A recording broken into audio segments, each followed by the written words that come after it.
Good afternoon. Welcome back. A very warm welcome to our EPSA 25-26 info session.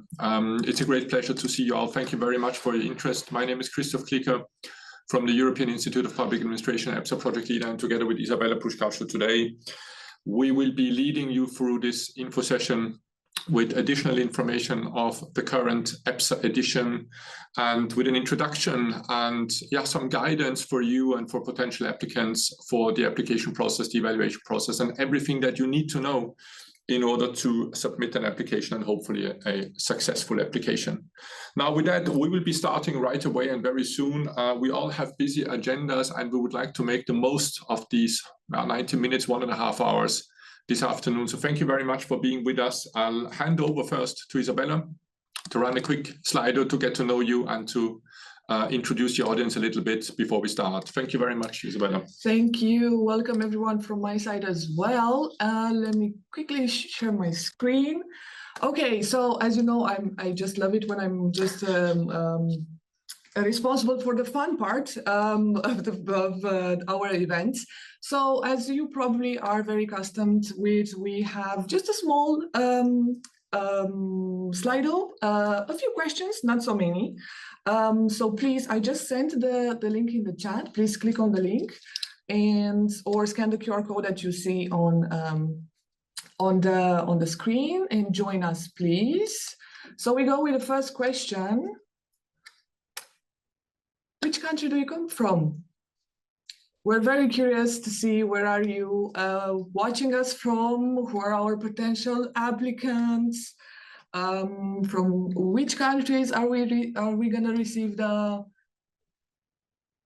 projects from. Okay, so we have a very big audience from Austria. Welcome everyone.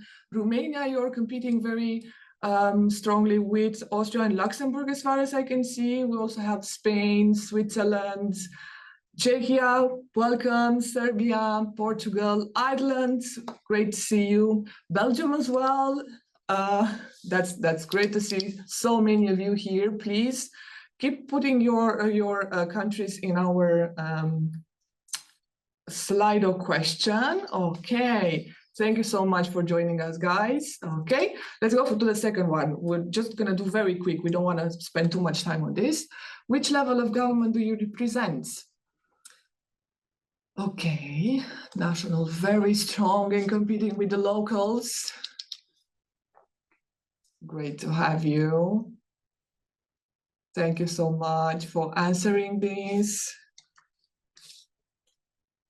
Okay, so a very large representation from the national level.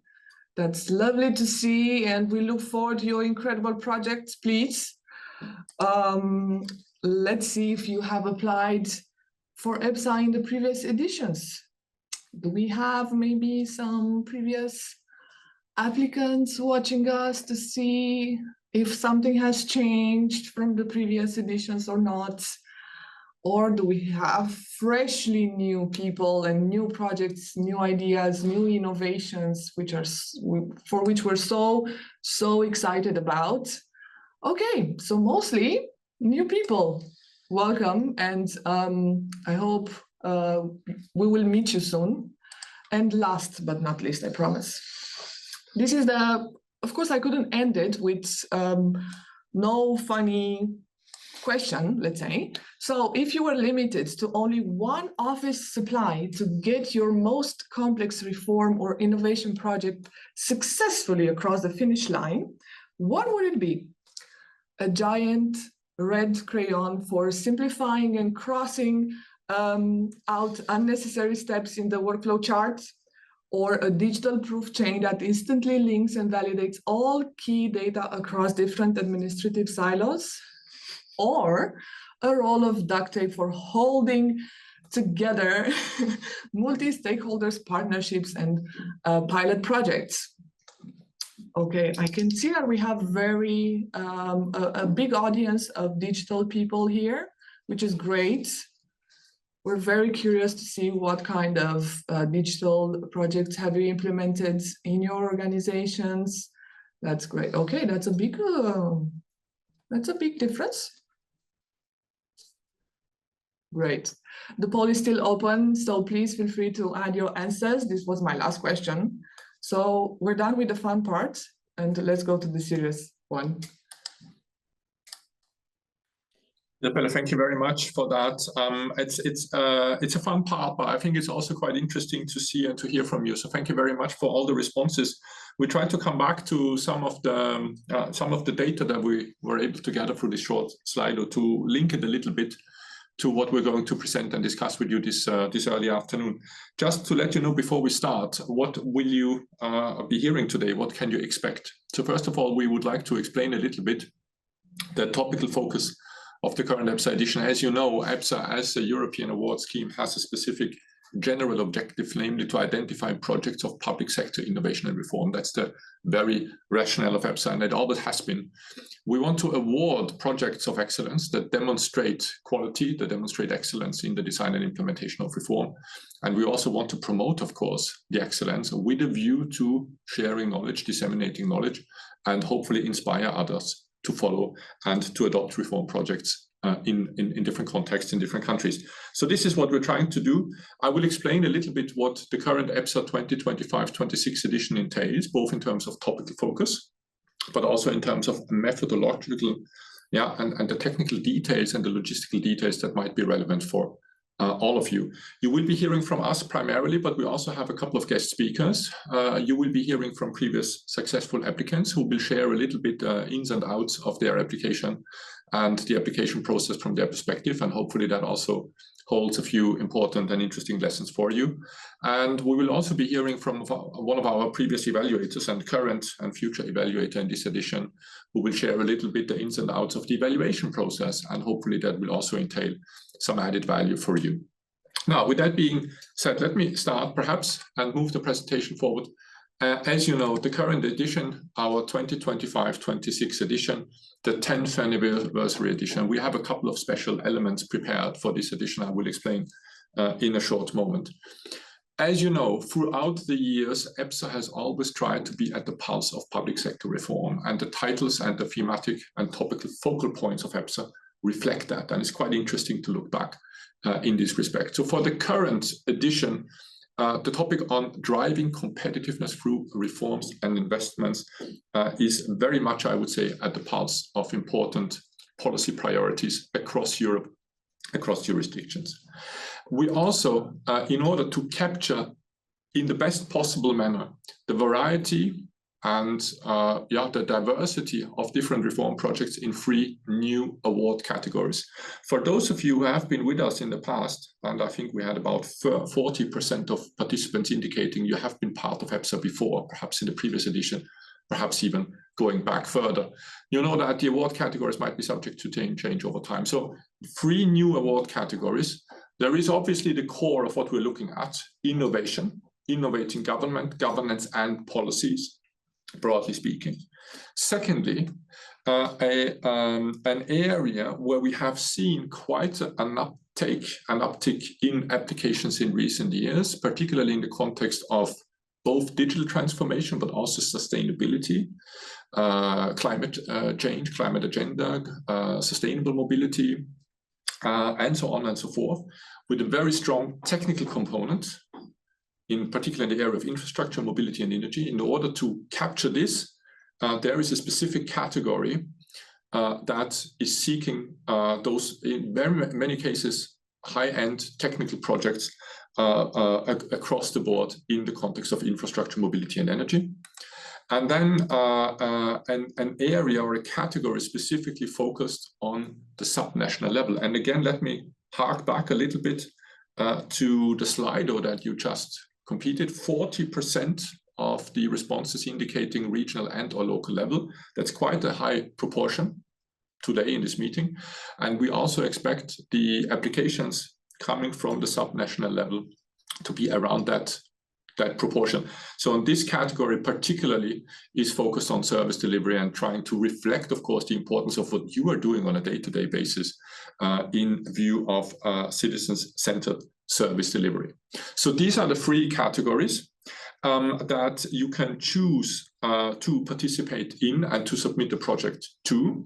On that end, please have a look and read carefully the descriptions of the respective award categories and try to submit the project that fits mostly your project and where you see your project well established. Now, we will check that. So please try to make sure to be in the right category. And we will check that, and possibly if there are overlaps, which is something that cannot be avoided, sometimes that happens, we might have to shift you. So please try to make sure to be well aware of the specifications of the respective categories and to submit to the right category. Let me also elaborate a little bit on those horizontal elements. Reform and investment is really at the forefront of this edition. It's very much a topical focus, as reflected in the title. You find also on our website technical definitions and specifications of what reform and investment entail, both in terms of a process perspective and organizational perspective, geared towards structural change or improvement of government structures or processes with a view to policymaking and or service delivery. Shortly speaking, you find a more elaborate definition on our website. So please have a look at that as well, because the topical focus will also be reflected in the way we're going to evaluate the projects. So it's very important for you to really try to tailor the specifications and the details of the project application to the specifications of the topical focus and the respective award categories. And the same holds also for the data focus and the focus on data-driven public administration, which also we define in a very specific manner as part of our technical guidance documents, which you find on the website. So the utilization of data, broadly speaking, which includes evidence, which includes digital solutions, which includes also stakeholder consultation, for instance, is an important element in the assessment of your project to inform that very improvement, the structural change that is reflected in the respective award categories and in our horizontal dimensions. So, this is the big structure. You find the details and the technical specifications on the website. Now, most of you will be eligible to submit a project. As you know, EPSA as a European award scheme is open to all public sector entities, regardless of the level of government. And we have seen it. We have quite a spread and quite a diversity in the room already. And we usually have also in our population of cases, from the national level, the subnational level, the European level, international level. This is the basic condition for you to apply. Perhaps you have a few more specific questions. You will be eligible, I would assume, for most people in the room today and following us.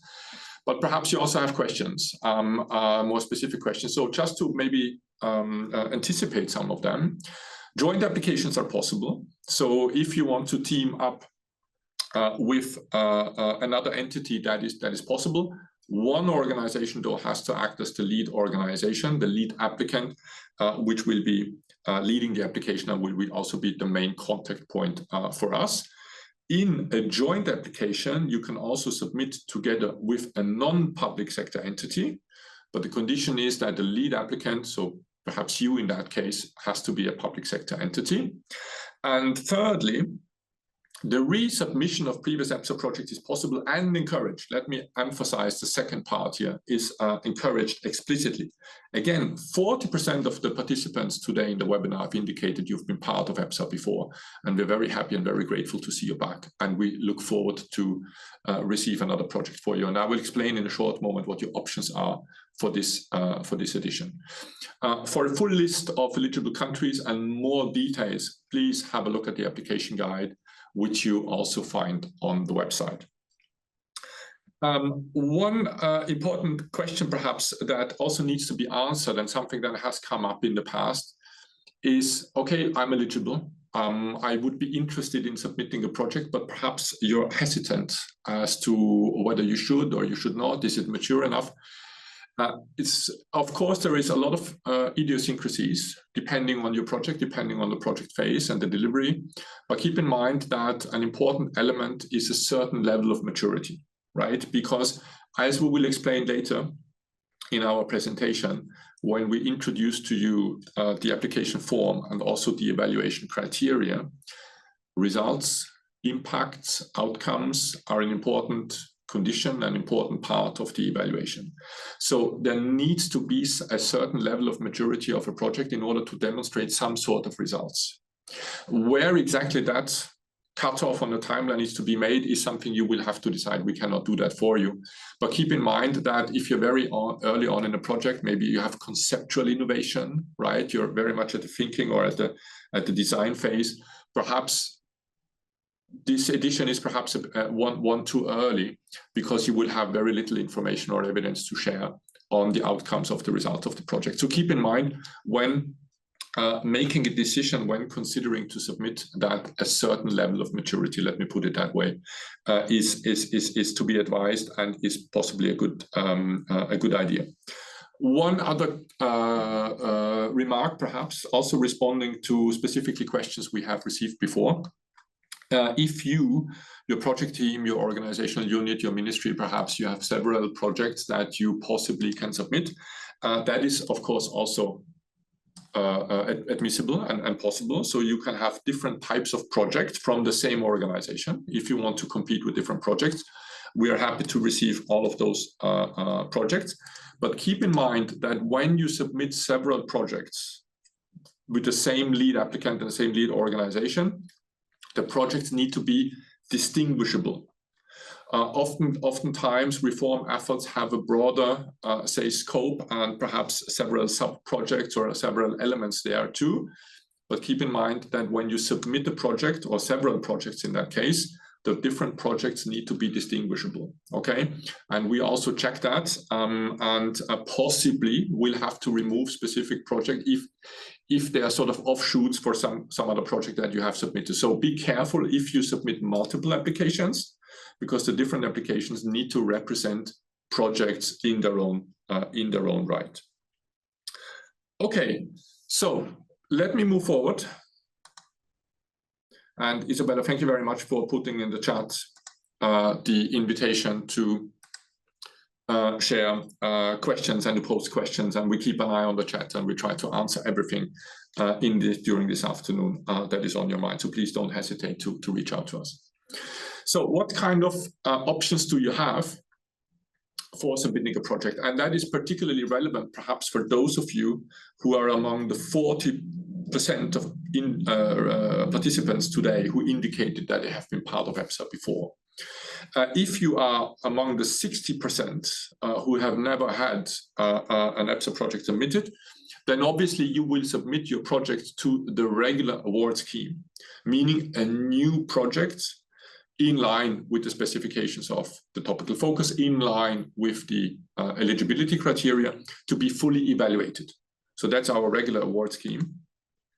But we also, for the 10th anniversary, have a specific type of special recognition scheme, as we call it, which is geared particularly towards the 40% among you, previous EPSA applicants or previous EPSA projects, to resubmit or to submit an updated application package for an existing EPSA project. So let me try to explain. If you want to submit a project, if it's a new project altogether, the regular award scheme, of course, is the way for you to go. If you have a previous EPSA project, but it has been updated substantially, perhaps there have been important structural changes, important process-related changes, important functional changes in the governance of a project, and you would like to resubmit taking into account those changes, then you will also go for the regular award scheme, and the project will be evaluated fully as a new project because the previous EPSA application is sort of irrelevant in that case, and you will be asked to provide a full set of application information for the evaluation. Should you perhaps still deliver important services or important output stemming from a previous project, but you don't have a structural material change of the project, but you would like to rather update us and to share with the innovation community more broadly your continuous results and the delivery that you still implement based on the project, then consider to submit the special recognition scheme, which is particularly geared towards projects that have been submitted to EPSA before and still deliver important results and good outcomes. And we would like to hear from you, and we would like to recognize that, and we would like to award you in that special recognition scheme, specifically geared towards those updates of existing projects, if you will. So these choices are perhaps important for you if you are among the 40% of previous EPSA applicants, because then the consequence is that you will have to decide how to apply. And for the regular award scheme, you will have to submit the full set of application information in the respective application form. For the special recognition, a reduced set of application information with a limited application form. So it's quite important for you to make that choice depending on your situation. Of course, if you participate in a regular scheme, you will go through the comprehensive, the full evaluation, and you will be competing for the free winning spots, first, second, and third prize in the free award categories. And if you go for the special recognition scheme, a simplified evaluation, less information for you to submit, and possibly in contention for special recognition. So this is basically the big scheme and maybe the first important decision for you to make. Now, let me perhaps briefly describe a little bit what is then expected and how the different application forms differ. Obviously, we need the logistical information. Here as well, I would like to also, even though that's maybe the easy part and the simple part in the application form, please nevertheless try to fill those details in the best possible manner. It helps us in processing your application. It helps us in staying in touch with you. Try to have contact details that remain valid throughout the project cycle.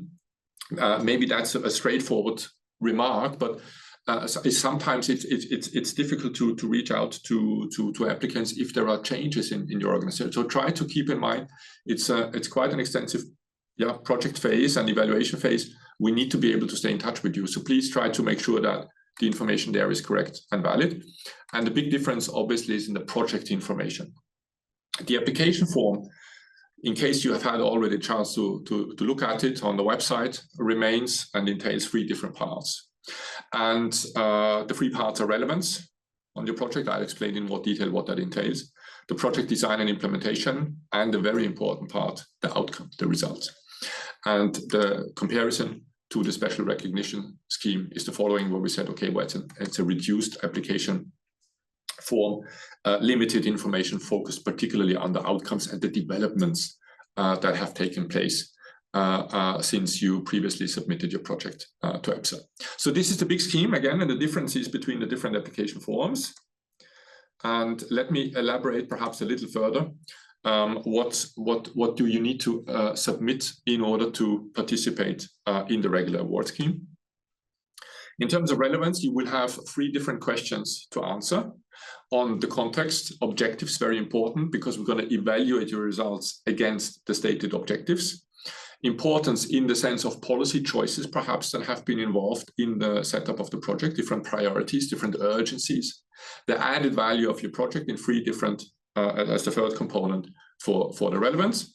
Then 4 components for project design and implementation: structure, planning, resources, broadly speaking. Important also for you to reflect and to share with us the different pathways towards results or solutions. So why the project design was expected to lead to positive outcomes. You need to explain that to us so we can appraise properly your projects. Then, of course, an update on the implementation process, the progress of implementing the project, maybe key milestones, key achievements throughout the process, key outputs in terms of decision-making, and possibly in that process, divergences, adaptations, which is of course always possible and to be expected. So demonstrate to us, show to us, okay, how agile were you in maybe responding to new changes in the project environment, or perhaps other challenges that you were facing. And that's an important aspect also that we want to take into account, and where we can also learn a lot when sharing information and disseminating knowledge. And then finally, for the outcome part, of course, this is a crucial component because you need to provide evidence on the results, on the impact. Also a reflection on the main factors leading to those outcomes. So explain to us the key success factors that helped you achieve the stated objectives. Reflect a little bit on positive spillovers and future projects, perhaps also to other policy areas, internal learning, perhaps, if you will, policy learning. And let us know about ongoing developments and future political commitments, perhaps to continuing the project, rolling out perhaps on a larger scale, upscaling. And that is quite an important element for the outcome description as well. So this is the structure of the application form. Let me share with you perhaps a few key messages. Again, please read carefully the different descriptions, the category descriptions, the horizontal definitions, and tailor your application accordingly, because this is an important reference framework. Valid contexts, relevant project information, we've already mentioned that. Try to respond to the horizontal definitions and provide targeted information. Let me share perhaps with you, as you could see on the previous slide, with our 11 key sections.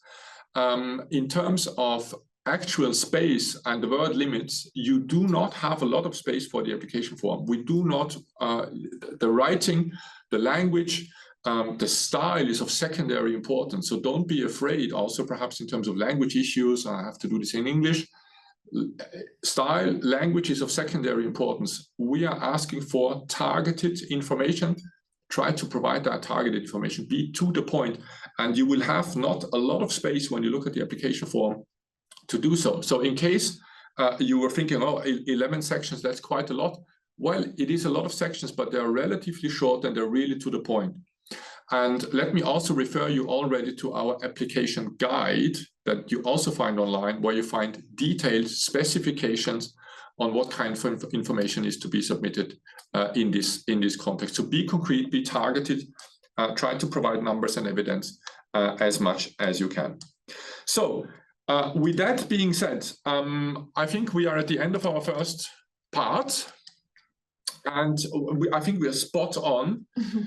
So we would like to now welcome in our midst two representatives of one of our winning projects of the EPSA 23-24 edition, Sinead Fahey and Catherine Treacy. Sinead, Assistant Director at the Department of Education and Youth at the National Education Psychological Service and EPS. And Catherine, District Inspector at the Department of Education and Youth at the Government of Ireland. And Sinead and Catherine, you're representing, I have to look at my cheat sheet, I have to say, because your title has been so long. The Northeast Inner City Multidisciplinary Team, delivering the first interagency multidisciplinary team in 10 inner city primary schools in Dublin. And you were a first prize winner in the innovation category in one of the most inspiring projects. It's a great pleasure to see you. Thank you very much for joining us during your lunch break. We very much appreciate it.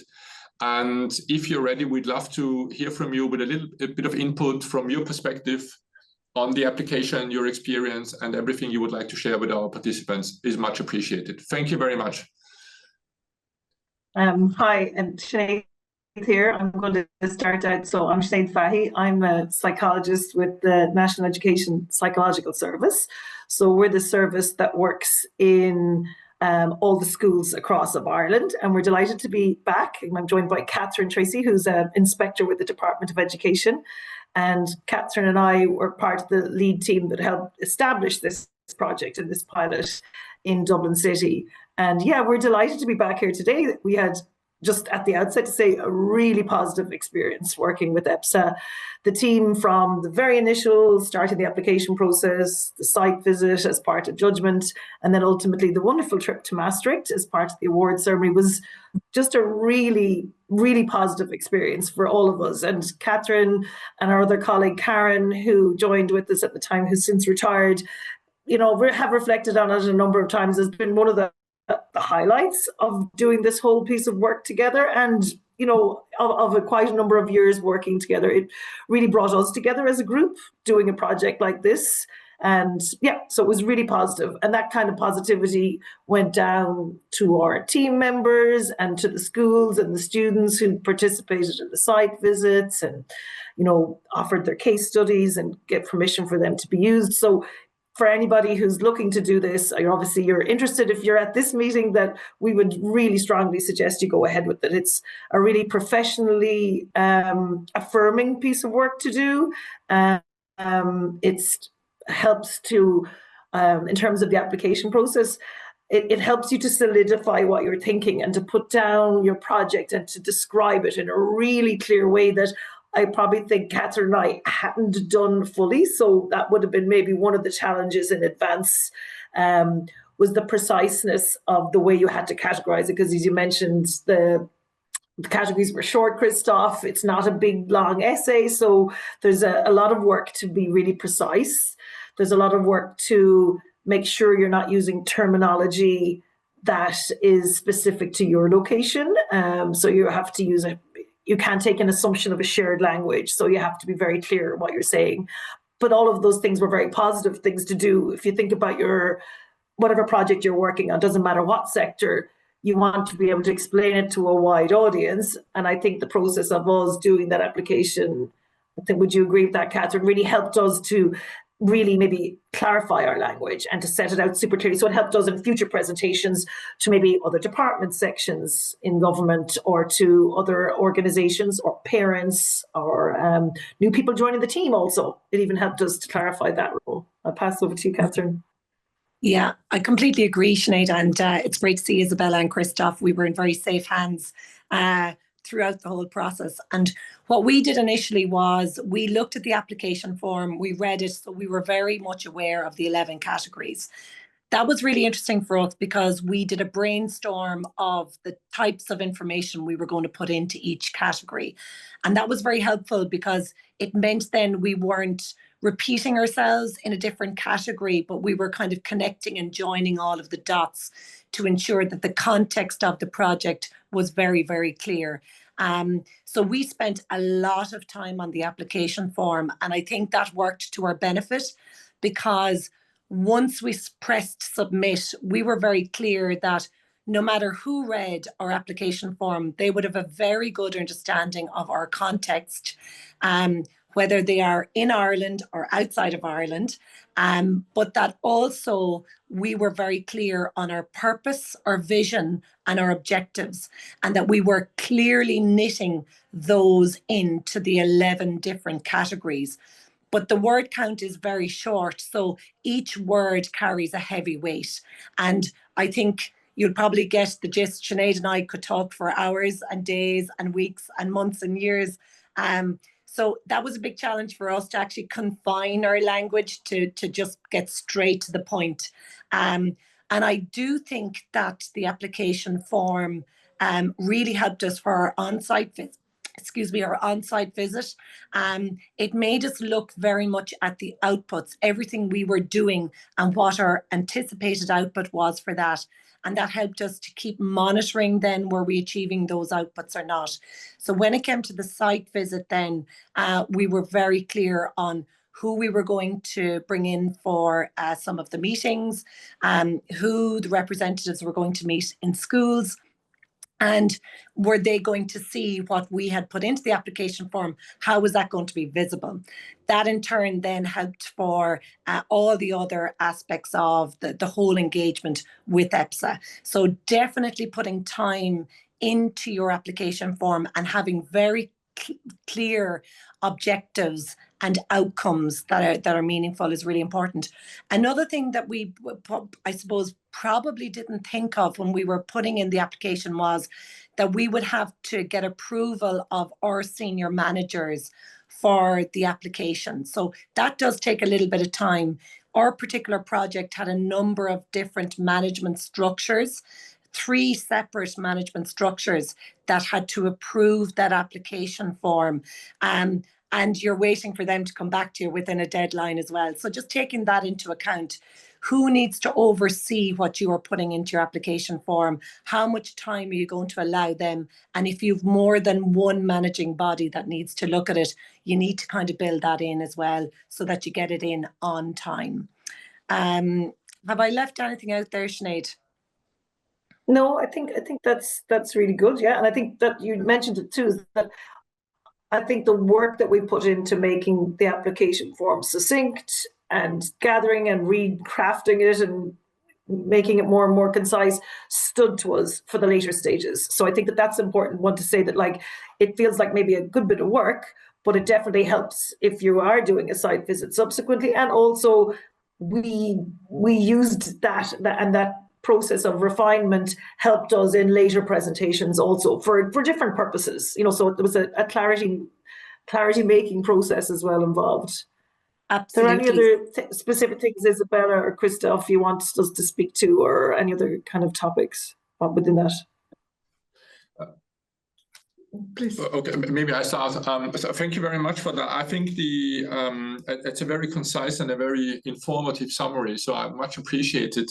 Time, resources, I think, are obviously important factors, right? And so thank you very much for reflecting on that and also sharing your experience with, well, you definitely do need some time, right? Because you need that kind of reflection process. I understand also, and I think your project particularly was very much a collaborative project, right? So the application per definition is teamwork, and it has to be teamwork, right? Because if you have multiple players in your project, in your governance structure, you need that kind of input. And I think this is also what you were saying. So I think that's a good lesson and a very important message to all potential applicants to plan accordingly and to really seek input from everybody who is involved in that, because these are the people who have the biggest the expertise and can contribute. That's at least my reading and my understanding from your input. And I really appreciate also that you refer to political endorsement is at many steps also needed for submitting the application, which also takes time and is something that needs to be factored in. So I think that's an important message as well. I would have a question about what was the biggest challenge? Was there also something where you maybe hit a roadblock perhaps at some point, or where you maybe doubted yourself a little bit? Was there something that is like, okay, well, here we really face something is that we can't answer the question, or we don't have the data, or it's difficult to obtain it, or were there some serious challenges also ahead along the road, and how did you address them? Yeah. I think the biggest challenge was the word count for us, because now this is an interesting point, because Sinead and I would have been involved, and Karen, our other colleague as well on the working team, we would have been involved in writing our annual reports. And what was interesting was our annual reports went from being about 40 or 50 pages long to coming down to about 20 pages long after the EPSA experience, because we tend to ramble on a bit and talk through so many things and explain them in great detail. We care so much, Catherine. We care so much today. We absolutely do. So I think what the biggest thing with the application form was really that clarity for every single word. So we had to really reflect and dig deep. And there were many times we were saying, will we just not carry on with the application form? Because we found that very challenging to try and that was the hardest part. Yeah, because we didn't want to do any injustice to our project. We wanted to tell everything. So we really had to the language around it, the clarity of the language, and getting everything we wanted to say in a very tight format was very challenging. And I wouldn't underestimate the challenge that brings, because we put a lot of time into making sure when we press the submit button, we didn't leave anything out. We didn't fall short in any area, and that we were giving the project, its best foot forward, because it's such an enjoyable and a passionate area that we're working in. Yeah. Thank you for that once more. It's very interesting. I've never heard that before. One of the key benefits of participating in EPSA is that you get more efficient in writing annual reports. I think that's a great asset. We need to add this to our assets.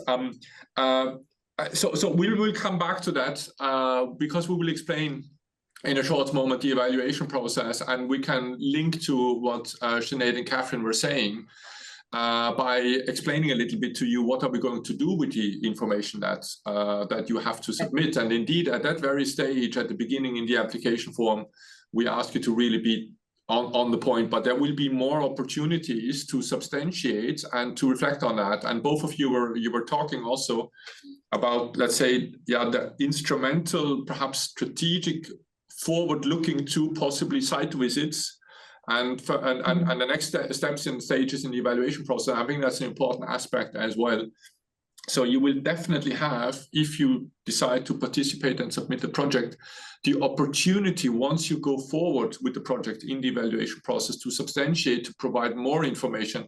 And I think this is something what, again, Sinead, Catherine, what you both were saying, we could talk about our projects and what we do, because we love doing it in most cases so much. And we want to give you the opportunity to do that in the later stages of the evaluation process. And we're going to explain that in a short moment. Now, unless there are any other comments or questions on the chat, I'm looking at Nuno, Francisco. Well, we cannot share applications because these are, of course, confidential, but I can refer you to our EPSA database with base information about the information, also contact details, and perhaps, Sinead, Catherine, if I may say so, if colleagues might want to reach out to you, we can refer them to you. Your contact details are on our website. That's an important aspect as well, this sharing of information, networking. So let me refer you to our database.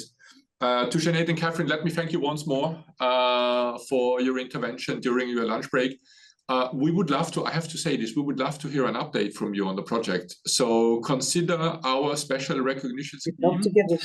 And if you want to update us on what you have been up to since the last edition and your delivery, your service delivery, and all the good achievements and outcomes that you're still pursuing and achieving, please consider resubmitting, and maybe we meet again in Maastricht. Who knows? Oh, we would love it. We love it. Okay. We had a wonderful time. Great, but then you have to do some homework first. You have to submit all about the homework. The last one doesn't stand, no. Good. Yeah. Can resubmit. Right. Thank you. Good luck to everybody. Thank you so much. Best of luck. All the best to you. Thank you. Thank you. Take Goodbye. care. Bye-bye. All right. So we were already talking about this, and Isabella, thank you very much for pulling up the slides. As we speak, it's just a matter of seconds. Thank you for bearing with us. So yes, let me explain a little bit. And yes, Alba, so indeed, can I go back perhaps? Yes. Oh, sorry, I would have to go back maybe to the application form.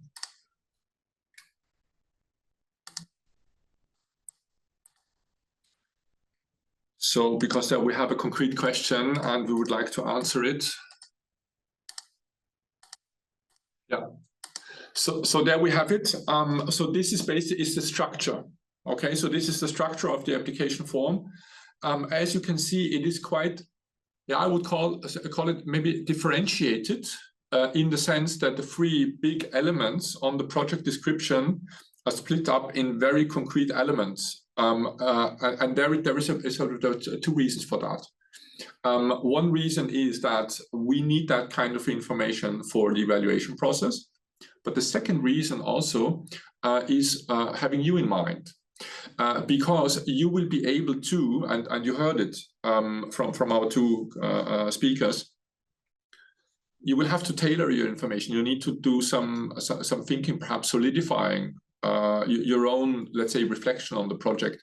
But in order to help you, we are trying to be as specific as possible in the application form so that you can also tailor and you can also submit the information in the right way in those 11 sections. And so as you can see, in total, that amounts to 2,400 words max. That's the word limit for the entire application form. So some of the sections have a word limit of 200 words.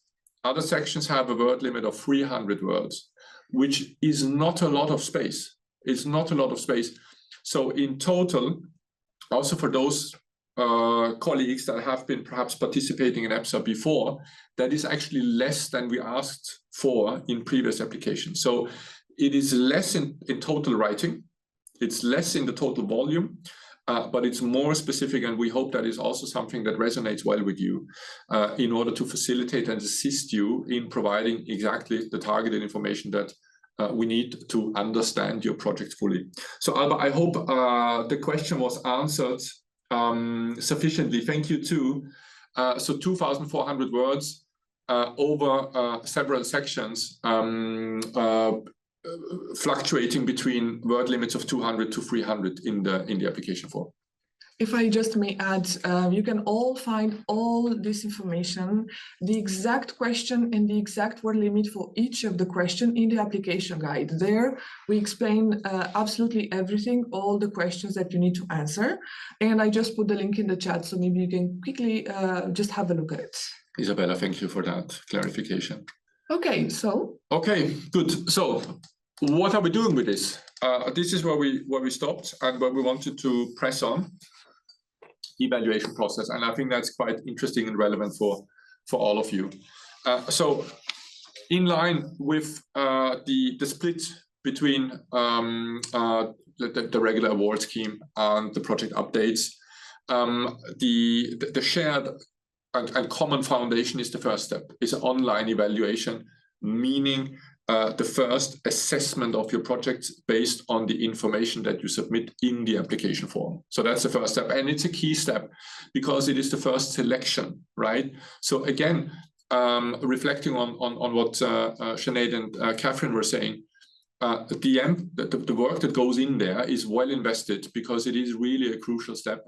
Imagine we will receive quite a number of projects, and the application form is the key ingredient at this very first step, the online evaluation. For the updates, the evaluation process is fairly simple. The update in the reduced application form will be used to decide on the special recognitions. But the evaluation process for the regular award scheme, of course, is much more elaborate and much more sophisticated. So based on the first step, we will draw up a short list. So this is based on numerical scoring. So there is a strong quantitative element there.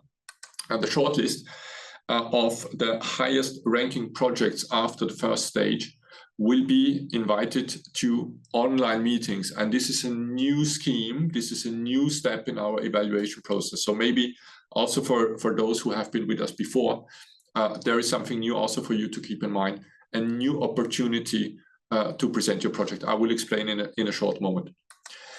Following the online meetings, we will have our established consensus meeting, which is very important because the consensus meeting, the gathering and the deliberations of all evaluators will lead to two important outcomes.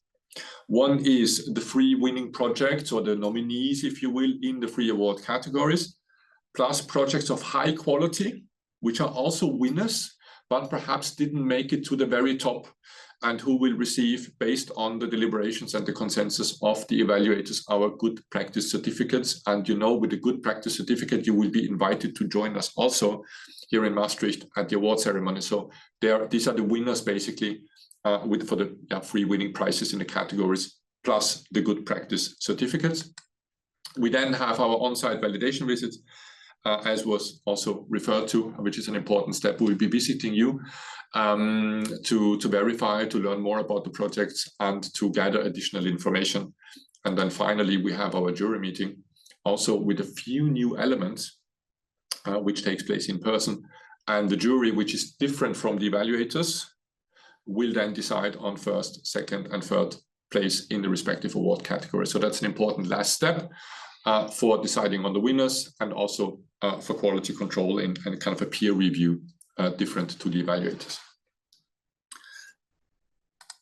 So let me elaborate perhaps a little bit on that. So online evaluation, meaning independent evaluators. For the experienced participants in the room, you know that it is not us who will be evaluating your projects, right? But perhaps for those new to us, it's important to emphasize this. There will be a set of independent evaluators, a pool of independent evaluators who will look at your projects. At the beginning, there will also be two evaluators looking at one project and assessing one project. Again, important element of peer review and quality control. And the evaluation at this stage will be based on the project application. These are the evaluation criteria, 6 criteria covering different aspects of the application form. And let me highlight perhaps one important message also here. Again, very much based on what Sinead and Catherine also were reflecting on: results, outputs, outcome, impact, your achievements. This is really important. We would like to know, we want to understand and learn from you. How did you, what kind of positive outcomes did you achieve, and how did you achieve them? And that is reflected in the quality criterion, but also in other criteria, and particularly in the impact criterion. So there will be a weighted scoring that goes into the shortlist. And so impact is really, really important. If you have scarce resources and you're pressed on time, which is sometimes, of course, the case, keep in mind, we need to understand the results, the impact of your project. That's a key element in the application form. And on those aspects that you present in the application form, we then create our shortlist, the highest ranking projects. And if you're among those highest ranking projects in the shortlist, then you will be invited to meet our evaluators. And that's our new step, our new online meetings. Because in those meetings, you will be able to substantiate, perhaps to present new data, to pitch your projects, and to explain the elements that you were submitting in the application form before. And the evaluators will be able to ask questions. And this kind of exchange is an important part, not only for the validity and the reliability of the results, but it is already an important step in the future knowledge dissemination, because we want to talk to you and we want to understand what your project is about and how you went about it and how you were able to achieve those results. And that's a very important exchange, and that is our new step in the evaluation process. Based on the exchange, the verification of scores, of results, maybe possible adjustments, the evaluators then will join us here in Maastricht in the consensus meeting. And as we said before, the consensus meeting will lead to the results in terms of the winners, or the 3 nominated winners in the respective categories, and the GPCs. So the evaluators will review and collectively decide in the consensus meeting with a view to that first result. Okay. Good. So speaking about the evaluation, we would like to now invite one of our previous and current evaluators, Guillaume Ramirez-Chico, coordinator from the Eurocities Academy, to share from his perspective, experience, maybe do's and don'ts, some ins and outs on the evaluation. I think we can stop sharing. And Guillaume, I see you on the screen. Thank you very much for being with us. We were just talking before the meeting. Everybody has busy agendas. We really appreciate your time and your input that you can share, and your experience that you can share with our participants. If you're ready, the floor is yours. Thank you. My pleasure. No worries at all. Always very happy to work with you. So thanks for having me. Look, thanks for the presentation and the already very detailed explanation of the evaluation process.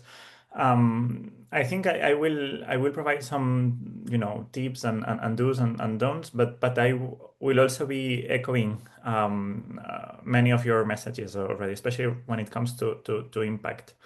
But first, I would also emphasize the how good it is that you have added the online meetings in the evaluation process. I think it will be a very relevant moment for evaluators to understand the context and the relevance of the project in the context in which it takes place, and also the impact. So yeah, I would like to emphasize the importance of this edition to start with.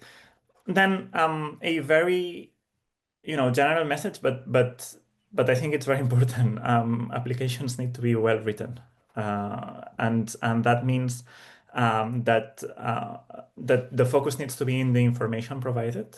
We are not looking for very beautifully written applications, but applications and projects that contain the data that we are looking for, that are direct, and so that it's easy for evaluators to find the data in each of the sections that the data that is relevant, and that is useful to judge, no, to really score and assess the different components of the project according to the criteria that is laid out in the application form and the overall process.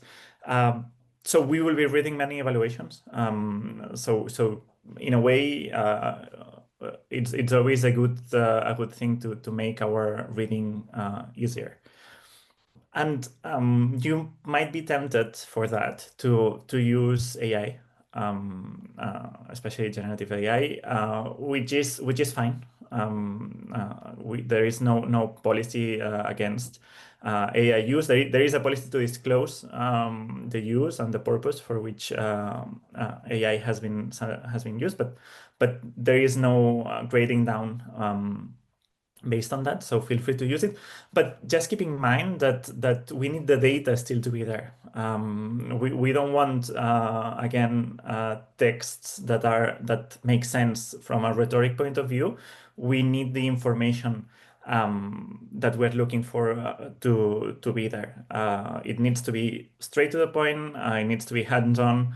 And to sum up, it needs to have the substance, not nice words. I mean, they can be nice words as well, but as long as the content is there, and by content, I would very much like to echo what Isabella and Christoph have said about the importance of impact. The projects, one of the main elements that we are looking for when assessing projects is that what you have done have led to tangible impact, not with measurable indicators, and that means that again the data needs to be there, and the data needs to make sense in the context that you have provided. So you need to specify a problem, and that needs to be very clear, because then if the problem is not clear, then it's also difficult to prove that the impact is there, because how do you measure the impact if you don't know what you are trying to address? And here I would also like to make a point for you not to mix up impact and activities. If you are trying to develop, let's say, a project to raise literacy levels in a specific community, setting up courses for adults is not it's not impact. It's not an indicator of impact. It's an activity. Impact is whether these activities have actually raised the literacy levels among the community. So please do not mix up those two concepts, because then we will need to assume, if we start assuming, it's not good for the process. So yeah, that projects again need to have a clear problem and clear impact identified. They need to be of good quality, and as a bonus, you will make also our lives easier if you identify the European dimension of the problem and the project that you are trying or that you are proposing, and how what you are doing at the local level is relevant in the broader national or even European context in terms of narrative, but also in terms of how what you have done in your local context or national context can be transferred into other realities at the European level. So the relevance component, the outcome component, and the transferability component here are really important. So to sum up, those were my points. Be clear in stating the problem that you're trying to address, write concisely and directly. Make sure that the data is there, and also make sure that the impact that your project is trying to create is clearly identified and is measured, and you do not mix it up with activities.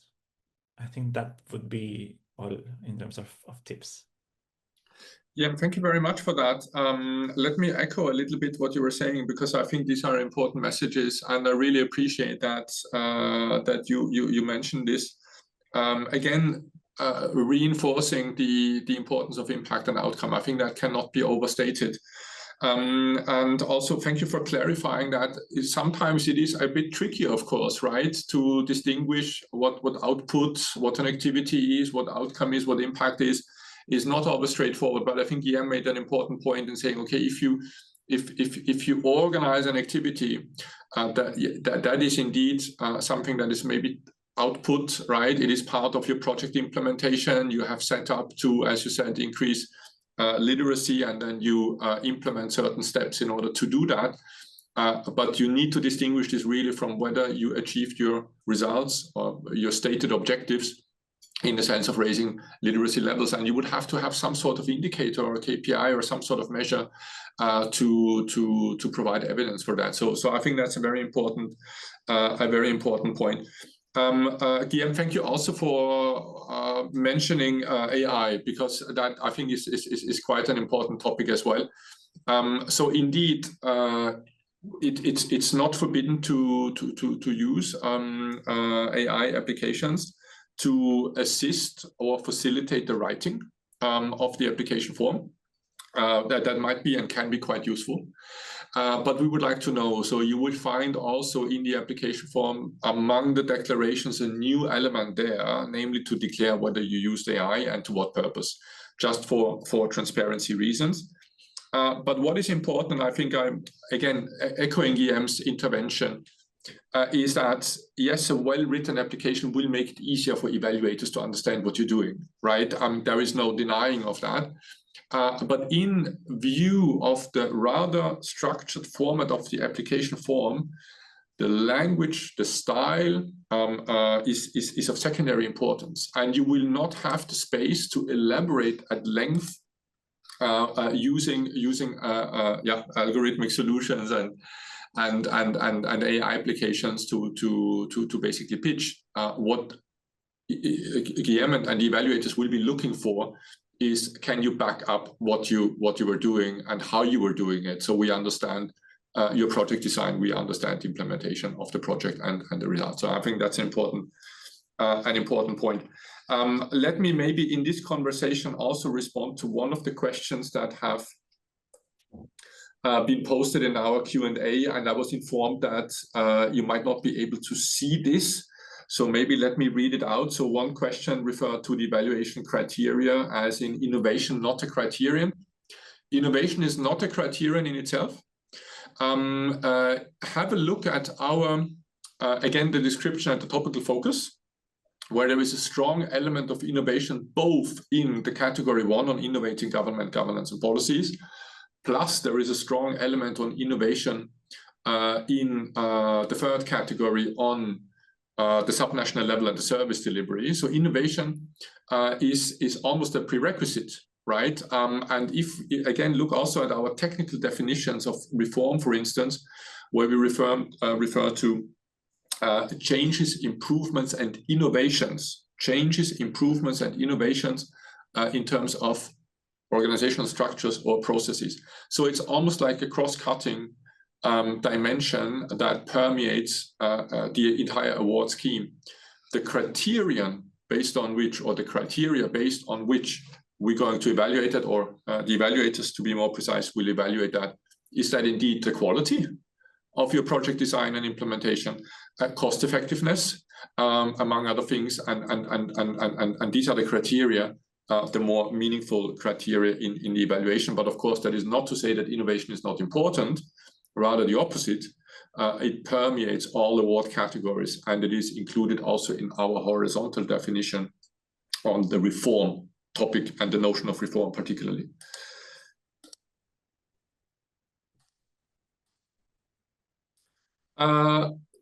So yes, one other thing, one other question. Thank you very much for that. Yes, I think that's a good one. So a question that was asked here is about review. before submitting. I think that's an important aspect. So I think Sinead and Catherine also referred to that. It's a team aspect, it's a collaborative aspect. Ideally, you have all participants in your governance structure to contribute, but perhaps you also want to give it to a third party, someone who is not familiar with the project or not intimately familiar with the project, to review, to give feedback. And that can include also language check and of course proofreading. And I think Guillaume, if I may play back the ball to you, a well-written application is also a good application in the sense that you understand what is being said, right? And I think that's an important element as well, because you need to understand the meaning of what is being included in the application form. So consider this as well. Just to add, also in the application guide, we indeed provide probably a solution for the non-native speakers, non-native English speakers. There we use, of course, the website of the European Commission, where you can use the in-translation tool. We give you all the guide to how to use it, and all the steps you find it, of course, again, in the application guide, which you will find on our website. Thank you, Isabella. And for that, as a general tip that I very much appreciated when I was writing my master's thesis in English, and my native language is Catalan and then Spanish, is that if you keep your word count for each sentence to maximum 15 to 20 words per sentence, then it will work, and you will make everyone, the reader's life easier, and it will be much more understandable or readable in that sense. Thank you, Guillaume. So let me again reinforce the point that we have tried our utmost to design an application form that will help and evaluators like Guillaume and our other evaluators to make sense of the project, because that is ultimately needed. But we also really kept in mind the needs of our users, the applicants, to facilitate and assist as much as we can. And we hope we found a good structure and a good way in forcing you to be on the spot and to provide targeted information, which at the same time, which might be a challenge, but at the same time also alleviates a little bit from the pressure of writing lengthy texts that you might be struggling with for various reasons. So style, language, again, is of secondary importance, but nevertheless, keep in mind, again, as Catherine and Sinead also were saying, enough time, maybe revise it, sleep over it, maybe have a third party, maybe have someone with language skills to read through, is everything understandable, and calculate and consider enough time for doing that. I think, Isabella, maybe at this point we can also mention that some of the technicalities of the application form, you can always save your application and continue later. So I think that's an important feature, right? Yes, indeed. You can update or go through the application form, see what it's there, see if you have all the answers, start filling in with what you have already, and then you don't need to submit it immediately. You take your time and go through all the questions. Also using the application guide, I keep referring to this guide because I know there you can find all the information, as well as the word limitations. Just to answer Julia's question also in the Q&A, the word limitations for each question is also mentioned in the application guide. It's between 200 words per question. This depends on the type of question, of course, but you can also find the number exactly in the application form under each question. So this is visible. So, and then in case you try to put more, of course the tool will not let you, and then it will be you'll be advised to please reduce your answer. To answer Alexandra's question about the recording of this webinar, yes, we are, and this will, of course, be posted on our website. And to thank, of course, Guillaume for taking the time and being here with us today as a very experienced evaluator. evaluator. And we look forward to actually see you again soon, because he will be again with us for this brand new edition. And thank you very much, Guillaume, for being with us. And to continue, Christophe, if you don't mind, we have David's question, which refers to the exact schedule. And this is indeed the timing of all these steps that we talked about. Let me quickly share my screen. And before we do that, can I answer maybe one question? Of course. And thank you very much for all the questions. It really has picked up quite a lot, and we appreciate that. So allow us to be perhaps a bit less formal in addressing you and looking a little bit at our screen so that we really address everything. There was one question about participation and application fees. There are no application fees. So participation in EPSA is free of charge.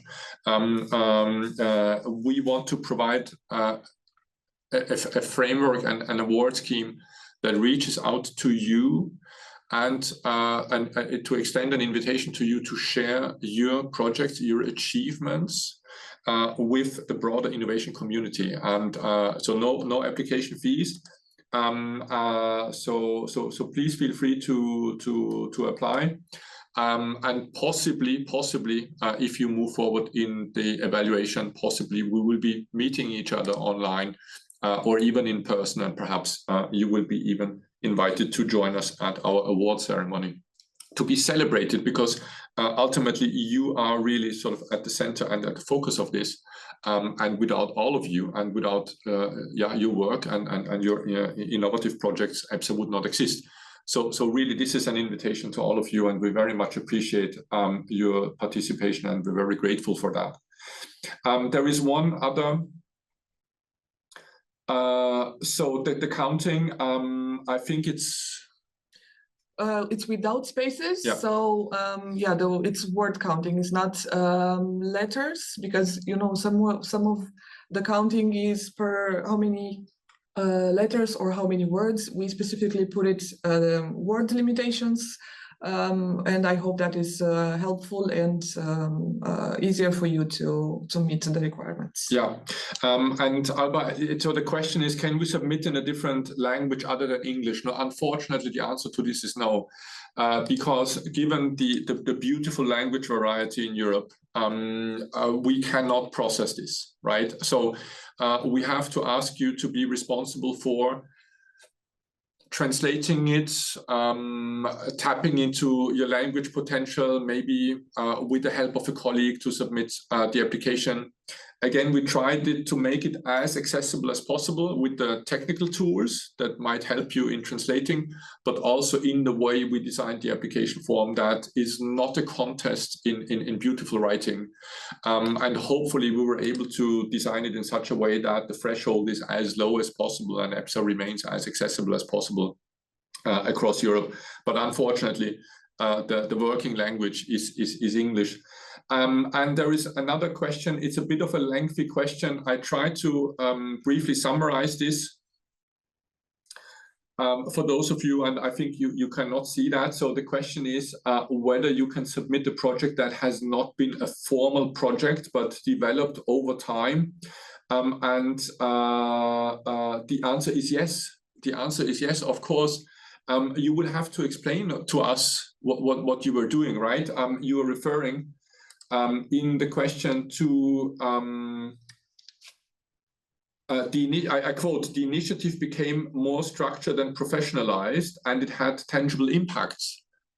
Explain that to us and share that with us. We would love to hear that. And so don't hesitate. That if perhaps through some standard operating procedures or some other initiatives, perhaps some innovation, some reform, some organizational change has emerged, please consider applying. We would love to hear about that. The key, of course, will be in the respective sections of the application form to describe specifically what the, I quote, structured and professionalized entails, and of course, what the tangible impacts entail. And then you are a contender, and you're part of the application scheme, and we'd be happy to receive an application there as well. Okay, so now I look at the blank Q&A field, which makes me happy and sad at the same time. Happy in the sense that we answered all questions. Sad, there are no more. But probably there will be more questions once we conclude our session, and you can always reach us, of course, also by email and on the website. Let me perhaps, for rounding off and coming to the end of our session, just conclude the evaluation process. There was a question about this before in the Q&A as well. So just to complete this, what will happen afterwards? The consensus meeting obviously is an important step, because at the consensus meeting, based on the online application, based on the online meetings with you, with the shortlisted projects, the 3 nominated projects per category will be decided, plus the GPCs. And then we will be visiting you on site to validate, to verify the results, and to gather additional information about your projects, to learn more about what you have been doing. That's a very important step. And this kind of information all will feed into the jury meeting. The jury will be high-level professionals in the field of public sector reform and innovation, different from the evaluators. And the jury members will then collectively decide after a hearing with you on the first, second, and third place. So this is another innovation. The jury meeting, maybe some of you remember, we had been doing this online. This will take place in person on the margins of the award ceremony. So the jury members will be there, you will be there, you're invited, and of course, as one of the 3 winning projects at the award ceremony after summer 2026, some time to go still, but it will be coming, to engage with the jury in a sort of a hearing and exchange, and the jury will then decide on the first, second, and third place.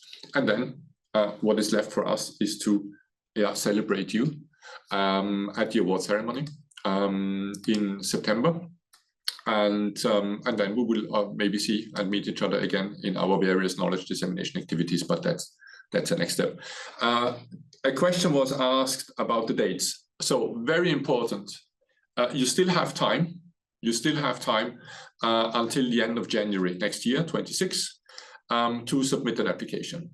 Once we have all applications processed, the online evaluation starts. So we're going to forward all the applications to our evaluators. Again, it is not us evaluating this. It will be our independent evaluators. Following the online evaluation, we have about almost 2 weeks, 10 days scheduled for online meetings, and then the consensus meeting in May. So maybe for all of you, just to keep in mind, to perhaps mark sort of tentatively the time period from 20 to 30 April, in case you will be forwarded, in case you end up on the shortlist. Please keep in mind that will be the time that we try to organize the online meetings. We're well aware of that time being quite dense for almost everyone, but it's a dense evaluation schedule. But for you, maybe mark already a little bit that time period. And then in June, hopefully before summer, we'll be able to visit you for the validation visits. And please mark in your calendars already, 23rd to 25th of September, a 3-day, multi-day event, the award ceremony here in Maastricht, with the jury meeting on day 1 of the award ceremony on 23rd of September. So regardless, please mark the award ceremony anyway in your calendar already. And if you make it for all the different steps, we will be meeting you on site, online, on site, and then at the latest at the award ceremony. So, well, let me come to a conclusion here, and I think we're doing okay in terms of time. Thank you very much once more for being with us this afternoon, for your time, for your interest. I hope we were able to answer some of the questions. As Isabella has pointed out before, if there are more questions, please go to the website.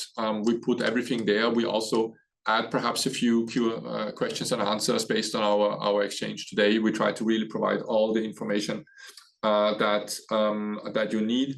Julia, we can also share the slides. We can also put them up on the website. The recording will be there as well if you want to hear also from our previous applicants and our evaluator. And if you have any questions, of course, you can always send us a message. Be advised that we cannot provide substantial material input to your application. That is, of course, not possible. But if you have any issues from a logistical point of view, from organizational point of view, if you need to catch up on processes, dates, key submission deadlines, and so on and so forth, please reach out to us. And with that being said, I would like to thank, of course, our official partners, without who EPSA would not be possible.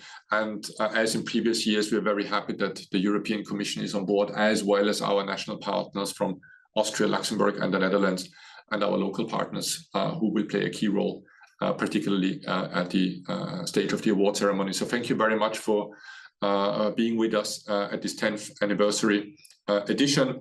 And with that being said, I think forward to receiving your projects. Yes, so please, get back to work.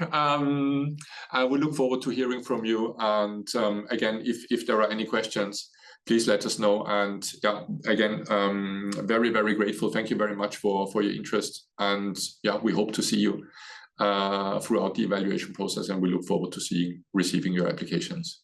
For now, thank you very much. Enjoy the rest of the afternoon. Good luck to all of you, and see you soon. Exactly. Thank you very much. Thank you. Bye. Goodbye.